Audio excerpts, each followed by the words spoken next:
Hello and welcome to Store Brand Spotlight. I'm Greg Sleater, Executive Editor of Store Brands. Just about every retailer today has a loyalty program. They're used to provide shoppers unique deals or discounts and ultimately allow retailers to collect information about what individuals are buying. But what is the state of loyalty programs? Have they become stale? And what more should retailers be doing with loyalty programs to keep shoppers coming back? To answer these and other questions about loyalty programs is Stephanie Meltzer-Paul, Executive Vice President of Global Loyalty at Mastercard. Stephanie, welcome to the podcast. Thank you. Thank you so much for having me. It's great to have you today, and an interesting topic since I think our phones are full of apps that tie into loyalty programs. Everybody's got them from McDonald's to our local grocery store. So an interesting topic, especially as we head into the holiday season. Stephanie, as we look at, I guess, the business of loyalty programs, if you will, it's a necessary piece of doing business today. But at some point, are consumers overwhelmed by the volume of loyalty programs that are available? First of all, Greg, thank you again so much for having me.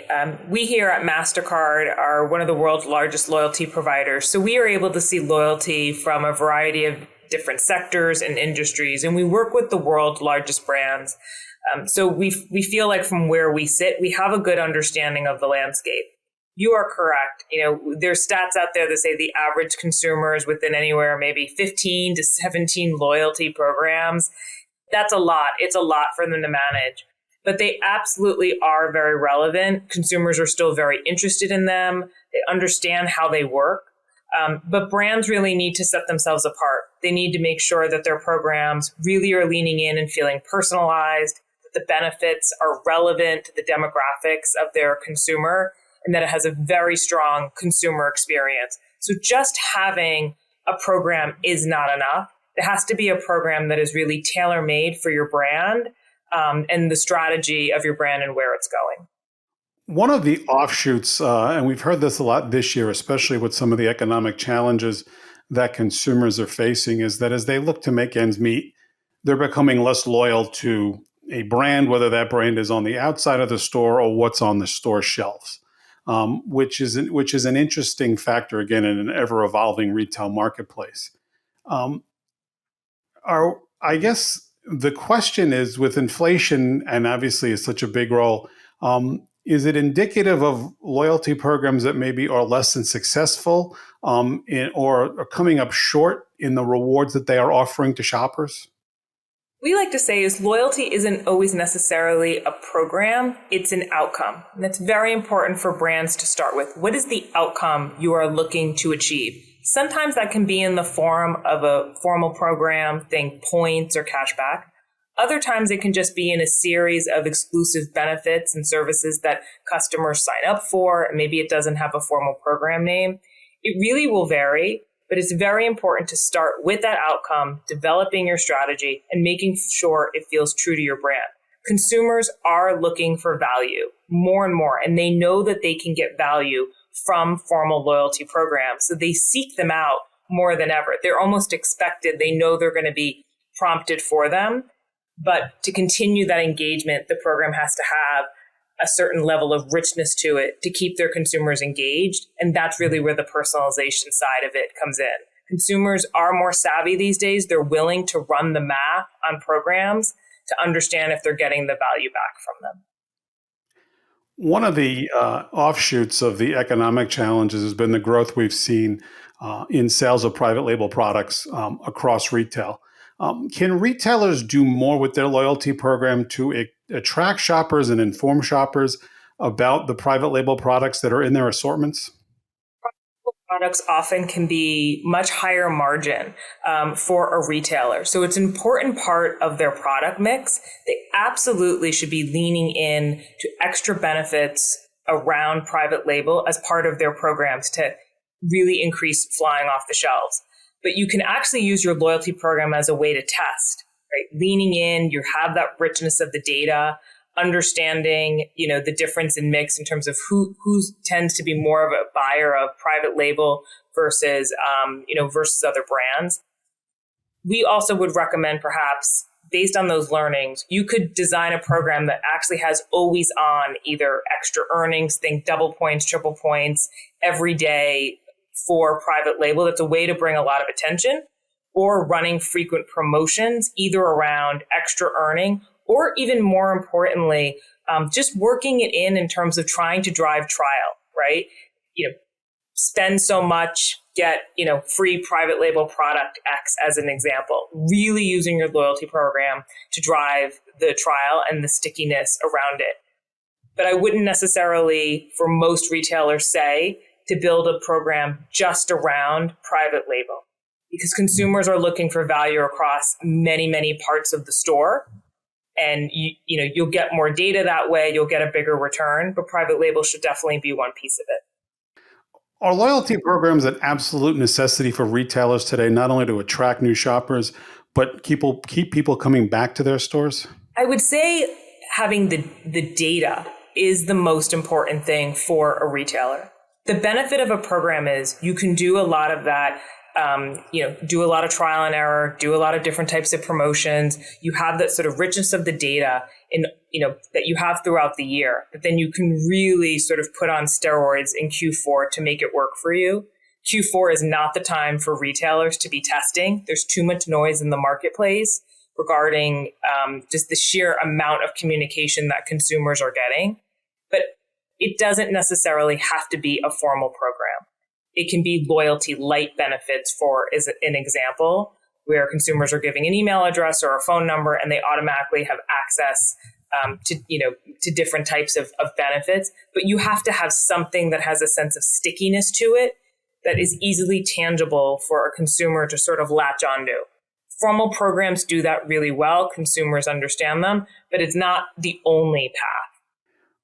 With loyalty programs, and I don't know if this is so much something that we see now, but I think in years past, you'd go into a supermarket, they'd ask you if you have your card, and if you didn't, they would just scan it and you'd get all the discounts or whatever. And I always thought that's odd because it makes me think, well, maybe that program is not special, or it doesn't make me feel special as a consumer. Do retailers need to make their consumers feel more special with their loyalty programs? Really special, but it really has to feel personalized. That's even necessarily more than the special. I don't think consumers are always looking to get a benefit that nobody else is getting, but they want to feel that the benefits are tailored to them, that the rewards mean something, and that they also have the flexibility in how and when they're choosing their rewards. That is also very, very important. So that flexibility then is probably more so than that feeling special. That's interesting. Exactly. We also do see, even outside of retail sometimes, many loyalty programs in the nature of tiers. Sometimes we'll do things like unpublished tiers, where they'll take their best customers and they'll give them a separate, maybe set of hidden benefits, for example. That's where that specialness and uniqueness comes in. It has to be for really your most loyal customers who are bringing you the highest amount of dollars. And you can do that in sort of an unpublished way, separate from your formal program, which is going to have a bigger mass appeal. Throughout the year, when you look at the expanse of loyalty programs out there from retailers, are there any out there that did something new or unique that caught your attention? I mean, we here at Mastercard, we work with brands around the world, so we know a lot of programs inherently very closely. I would say in each industry, there are many brands doing it well. I think the industry as a whole is much more mature in loyalty. I see very rarely do you find brands that are doing it wrong, because what brands understand is that you need to pivot. You need to have a strategy, and you need to keep updating your loyalty strategy as your brand strategy is changing. So the maturity level around brands and loyalty we see is actually very, very high. They're coming to Mastercard to help us, or we can help them take it to the next level in things like hyper personalization, things like gamification, things like consumer experience, things like, machine learning and artificial intelligence. That's really the role that we're helping a lot of brands play now, is how can they do something different to cut through all that noise around a lot of programs. You lead perfectly into the next question, and I feel like every conversation this year has included AI. What role is AI playing now with loyalty programs, and what role will it have going forward? We're seeing the role of AI in a few places. One, in really the behind the scenes for the loyalty marketers, it's making it easier to set up promotions and offers and really leaning in to that artificial intelligence and machine learning. Brands can actually be more reactionary and also more predictive. The second side of it is for the consumer in terms of that hyper personalization, in terms of the content that is being delivered back. Everything down to not only the offer, for example, but even down to the copy, the photography, the logos. You can really get down to that level of personalization using AI, but you have to have a lot of the data. The more data you have, the better you can work with artificial intelligence and machine learning. From your point of view, again, when you look out at the great expanse of retail and loyalty programs, who's doing it the best out there? Well, I'm a fan of a lot of retailers. Personally, I do travel a lot. I'm a big fan of the JetBlue program. I have the JetBlue Mastercard, so I'm a big fan of theirs. But listen, there's many retailers doing it well across many sectors, and as I mentioned, the maturity rate around programs is actually really high. And I love to see all the innovation that is coming out in loyalty. There's more investment happening in loyalty across brands. And that's really great to see because the consumer is really the winner in that. Overall, when retailers are always looking to do something better, looking to make things better, enhance, and kind of evolve in what they do. When we look at loyalty programs, what more can they do? What new ideas can they bring to the table to really enhance those loyalty programs? I'd like to see more retailers bridge the digital and the in-store. I still think there's a lot more opportunity that could happen there in terms of that sort of 360 view of a customer, in terms of trying to drive both traffic online and then traffic into the physical stores. We think a lot of retailers could be doing more with actually in-store events, as well as even virtual events. I think there's a lot there that other industries maybe are leaning into. The second one is sort of these kind of access, maybe money can't buy. We're seeing more of that, let's say, in the travel space.